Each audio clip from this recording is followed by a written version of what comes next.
Hello and welcome to the latest edition of Citrus Bites from our offices in Sevenoaks. As always, going to take a quick look at some of the economic data from the last few weeks, have a brief look forward about what's coming down the line, but I'm really keen to introduce today's guest as quickly as possible, who I'm sure you will find very insightful. So more on today's guest in a moment. Let's start off with the Bank of England base rate. So I'm sure viewers will have heard about the base rate position over the last week or so. It's been covered quite widely, but the Monetary Policy Committee agreed not to change. So they held the Bank of England base rate at 5.25%, which was the fourth consecutive occasion that the rate had been held at 5.25%. And actually, for some, that was quite disappointing. Now, there was a split decision actually within the committee, and it just shows you how views differ on really the economic situation right now in the UK, with one of the monetary committee members wanting the rate to go down, 2 wanting to increase the rate, and 6 agreeing that it should be held at 5.25%. Now, clearly, if you're still thinking that seems really high after what has been or what was about 14 years of really quite low interest rates, then I'm just going to put up the graph that shows what interest rates the Bank of England base rate was like for the 15 years before 2008. And as you can see, perhaps the rate of 5.25 is actually nothing more than what the rate might look like moving forward. But that wouldn't be in line with what all the economic forecasters have been predicting, which is that Bank of England base rate would indeed start to come down in 2024. The rhetoric wasn't quite that positive over a decrease in the base rate, though. Certainly inflation being the thing that still continues to cause that challenge, and the bank saying they are very focused on using data to influence the decisions that will happen in the future. So let's have a look at what the data is telling us. Is the data really telling us we are likely to see a decrease in the Bank of England base rate anytime soon? Or actually, is it saying, as many are predicting, that decrease is just shifting to the right on the calendar all the time? So our friendly inflation data, how did that look? Inflation CPI came in the most recent year to date to December, came in at 4%, which was a very marginal increase on the previous reading. Took some by surprise. What caused the increase? Well, it was alcohol and tobacco, seemingly, but mainly tobacco as a result of a new government levy going on tobacco. So that caused a slight uptick. Then we've got our core CPI. So remember, I always talk about this sticky inflation. So this is much more linked. It sort of excludes some of these volatile numbers around tobacco and alcohol and energy costs. And core CPI was flat at 5.1.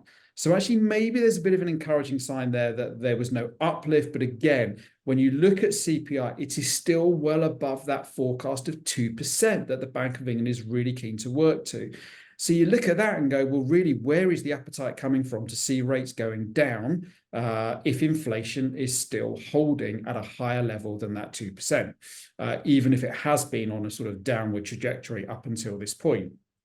So we talked about what might be driving this core inflation, and why is it so stubborn to get out of the economy? Well, here perhaps we're starting to see some chinks of positivity come through that might help with the Bank of England base rate change downwards. And that is when you look at jobs. So one of the comments I've made before is, when an economy is holding up, jobs become such an important part. Levels of employment is so important in terms of just consumer spending power. And looking at the vacancy numbers, they have been stubborn. But actually, for the 18th consecutive quarter, the number of vacancies has come down from UK firms. So those vacancies now stand, they are below 1 million, but that trend of downward trajectory on vacancies has continued. However, worth pointing out, that number of vacancies is still above the pre-pandemic level, and it's quite stubborn at nearly 1 million vacancies that can't be filled. But here's where we get a slight piece of positive news in spite of that vacancy situation, which is we know that in order to fill those vacancies, that's where firms have really struggled, and where they've struggled to get the talent to fill the vacancies or to retain existing talent, they've typically turned to pay as one of those levers. And pay, of course, is the thing that then spirals into the inflation situation. So we had this kind of just never-ending circle of, shortage of labor and therefore turning to pay to try and attract and retain talent. However, with inflation coming down, we're now seeing that average weekly wage, which has been actually running higher than normal because of the inflation situation. That's now, with inflation coming down, we're seeing average weekly earnings running above inflation. So it's possible that we're going to start to see some of these pay deals ease off slightly. And if they ease off, then actually that feeds into helping that inflation figure come down. So this is one of the quandaries we're facing. For all of the data that says actually the economy is running quite rich, inflation's still running high, some of the data is starting to suggest that we are seeing some softening, and that would help the Bank of England make a future decision over that base rate decrease. We know about inflation. Now we know about those vacancies and the fact that those vacancies have continued to come down. We therefore look at, well, what's the prediction for the UK economy? So that's the other thing the Bank of England Monetary Policy Committee will be looking at. They'll be going, well, actually, we're seeing good growth, because growth is also important. And it's trying to pull all of these levers where you see growth, you don't see inflation, you get to the point where the Bank of England base rate, is something that consumers can afford and live within. I think there's something like 1.5 million homeowners who are going to see their mortgage product finish in 2024. They'll be looking as to what rates are available to move on to. So again, they'll have a really keen focus as to what's going on with the Bank of England base rate. So just looking very briefly at what the IMF are saying, so the International Monetary Fund, they're the people that predict a lot of the GDP, so the growth, if you like, in countries' economies over the years. Now, they did reforecast the UK one upwards a few times, actually, through the end of 2022 and into 2023. So you do get a bit of a debate as to how reliable the data may be at this stage. But looking at the graph, you can see that very few countries are predicted to have positive growth through 2024, I think, apart from sub-Saharan Africa. So actually, they're predicting a bit of a gloomy outlook. And in fact, the UK isn't even on this graph. But if you look at the numbers that are forecasted for the countries on there, the IMF predicted the UK to come in with a growth of 0.6. So quite a slow growth. Now, that may well play into, therefore, kind of the Bank of England and the potential rate shift downwards to stimulate more of the movement within the economy. But as you can see, so many numbers, so many data points, you start to get to the point of going, well, who's got the answer then? What is most likely to play out? And actually, why has there been so much rhetoric about rates coming down if indeed we're seeing inflation still stubbornly above that 2% figure? So how do we try and make sense of all of this? Well, I'm delighted to announce today's guest, and a huge warm welcome to Lindsay James, investment strategist at Quilter Investors. Lindsay, thank you so much for joining me today. You're very welcome. It's a pleasure to be here. Thank you. Well, for those of you that haven't had the benefit of being able to hear, to listen to, or see Lindsay before, just a little bit of information for you on Lindsay. Lindsay's sort of have got almost sort of 2 decades of experience in this field, has been in a variety of roles, including an assistant fund manager, an equity research analyst, an investment director, and then actually was promoted at Quilter last year into the investment strategist role. So congratulations for last year, Lindsay. Slightly delayed. Congratulations. First of all, I just want to say, look, I loved your economic outlook for 2024. And I loved your anecdotes in there about the patient and the illness. But as you can tell, I've just been talking about the bank base rate in the UK particularly, and how the rhetoric seems to be all about, can we look forward in 2024 to some great reductions in the bank base rate? And yet there's kind of, after 3/4 of what seemed to be general view that rates would come down, now everything seems to be shifting to the right.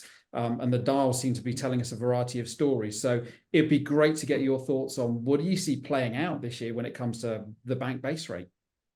Sure. So firstly, I think really investors got a little bit ahead of themselves in the fourth quarter last year.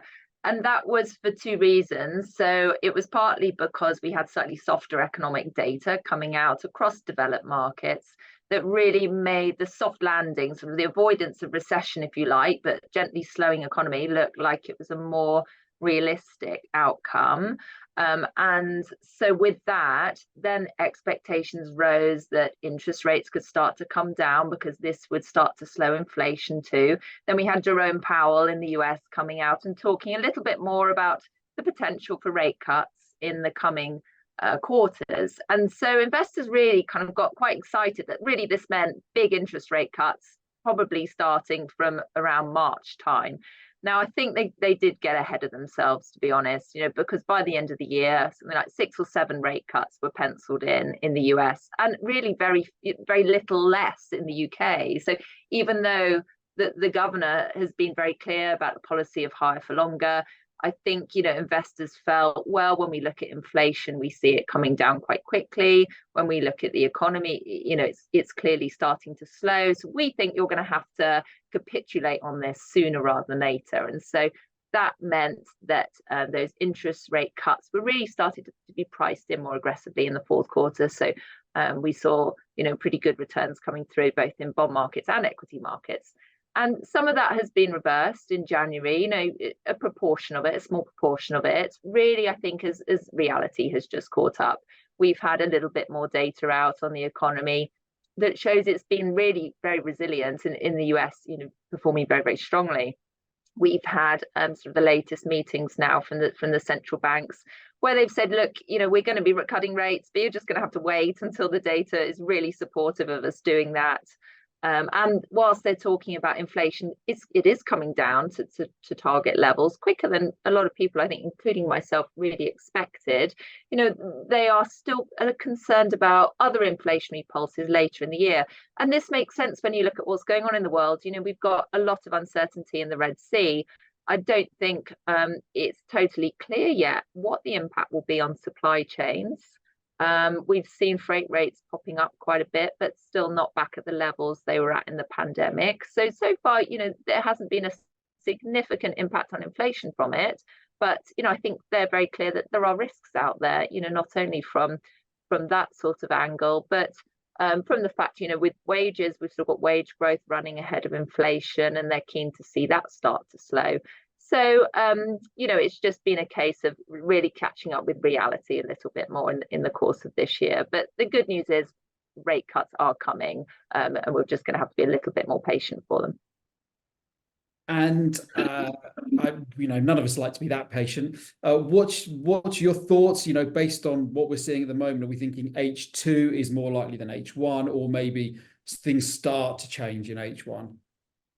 I think it's going to be the summer months. So, we're at the moment, the market's expecting those cuts to start potentially from June, maybe the meeting after that. I can't see much likelihood of it coming any sooner, given the very strong, macroeconomic data we're seeing in the US, the fact that it looks in the UK like we've got a greater chance of dodging a recession here too.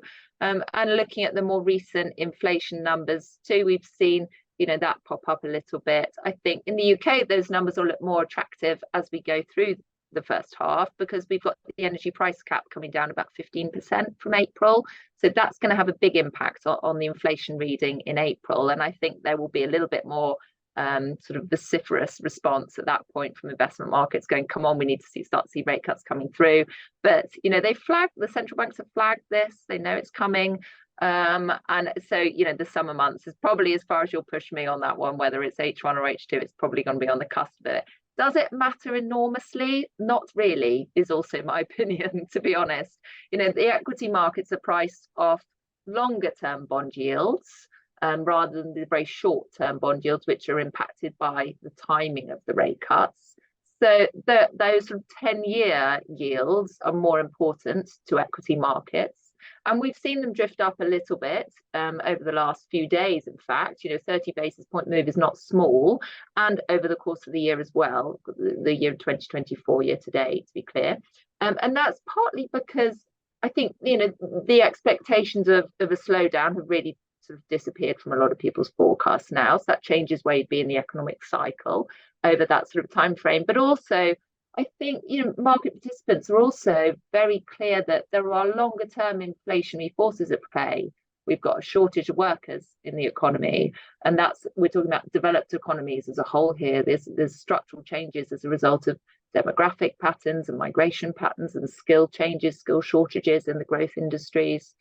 That's having a factor. We've got sort of the impact of climate change on energy costs as well, and on insurance costs, and you're dealing with the actual day-to-day impact of it, as well as having to transition energy requirements. And then we've got ongoing threat of geopolitics, the requirements of the defence sector, for example, and the more pressure on government spending is the bottom line here, at a point where deficits are looking really not particularly healthy. So that pushes up longer term bond yields, and that's really where we should be focusing on in terms of sort of describing market moves. The timing of the first rate cut, whilst it gives the media a huge amount to write about, is kind of neither here nor there. It's the magnitude that really matters. And we do see the potential for 5 or 6 rate cuts in the next year. And that's good news ultimately for bond markets and equity markets. Fantastic, thank you. And actually, whilst you're answering that question, what came out, you talked about the geopolitical situation. There are elections due this year. I think many investors are feeling, in spite of what happened towards the end of last year, they're feeling probably a little bruised after the last couple of years. It's been quite challenging. And then you add on some of the things that are happening in the world this year. So I guess how as an investor do you try and stay calm through this when there are so many unknowns still to try and Yeah. Well, I mean, we're living in that sort of world, I think, these days. I saw the term permacrisis, which really describes the environment we're now in. And we lurch from one major sort of Armageddon type problem to the next, apparently, according to the press these days. But, I think we need to take it with a massive grain of salt here. It's in the media's interest, of course, to keep us in this state of disarray. But the reality is that the next election outcome in the UK is probably decided. The polls are very clear that Labour have an absolutely enormous advantage at the moment. And it's going to be very difficult for the Conservative Party to do anything about that in the sort of time frame they've got to deal with it. And on that basis, it's priced in because, this isn't a binary outcome. It looks like it's almost as, nailed on outcome now. So that's in market prices. And the other aspect of it is, when we talk about market risk, the market's thinking about the policies of that party. Are they less conducive to economic growth? And what do they mean for taxation? Now, I don't think the policies of this Labour Party are less conducive to overall economic growth. I'm sure some sectors will struggle more than others, but on aggregate, they have a coherent economic plan. But in reality, they're going to struggle to actually execute on much of this in the same way that the Conservatives would struggle to execute on any of their manifesto intentions because we simply can't afford it. So that's the sort of sad truth that really whoever's running the country, as long as they don't do it sort of a Liz Truss quasi-Kwarteng budget on us again, then, it's a muddle through situation. In the US, it's a bit different. It is more of a binary outcome. Polls are saying it's very even between President Biden and President Trump at the moment. And I think there's 3 outcomes there. So probably the best for markets is that Biden wins by a clear margin, not necessarily because of any of his policies, but because he's seen as a relatively safe pair of hands. No Trump-related chaos, if you like, returning. I think then, the next sort of in order of market impact would be actually a Trump win on the basis of the fact that last time he was in government, he didn't actually act on a lot of his more outrageous sort of manifesto intentions. He cut taxes, which the market quite liked. Yes, we had quite a lot of chaos and a sense of sort of international relations conducted on Twitter, probably going back to that. But then again, relations between the US and China haven't really improved a huge amount under Biden. And he's also continued a lot of the protectionist policies that Trump initiated. So, mildly worse outcome, I would imagine, under Trump. But I think, market participants will give it the benefit of the doubt because there's a lot of great businesses listed in the US and nobody wants to sell them just on the basis of what might happen, I suppose. But I think actually the worst outcome would just be no clear vote where it ends up being decided by the Supreme Court or, in courts elsewhere. And in that situation, I think, there's a real potential for civil unrest in the US. And it could take some time for that outcome to emerge. And that would be, quite negative for US equities, but in the short term, it would be volatile. But I also have trust still in US institutions that they would come to an answer of who the real winner is, and we would get there in the end. So the bottom line is it's going to be probably volatile towards the end of the year in US equities, but don't forget it's the home of some of the best businesses globally, the best businesses we've ever seen in terms of their ability to grow and continue growing without relying on debt. They're well-capitalized businesses with long sort of tailwinds, strong tailwinds behind them and long runways ahead for their potential growth. So that will probably trump the politics. No pun intended there. Yeah. That's great. Thank you so much. I could probably ask you loads more, but I know we've timed out. So I am going to ask you. Sorry, I talked too long. Thank you so much. Fantastic. There are a couple of questions though. So the first one is, you're not allowed to escape without answering the question set by our last guest.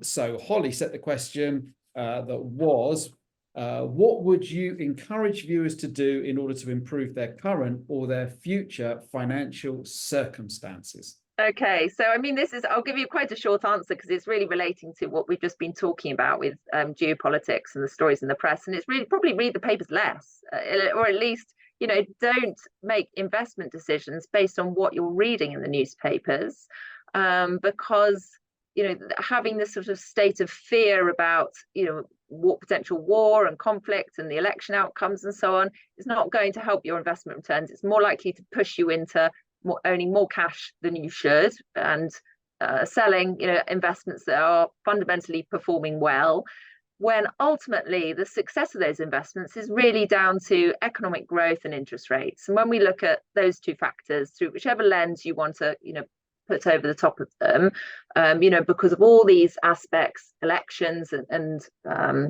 sort of policy changes and so on, the market cares about what impact does this have on economic growth. And when we look at economic growth, it's looking pretty good at the moment, really is. When we look at interest rates, they're high, but they're going to be coming down.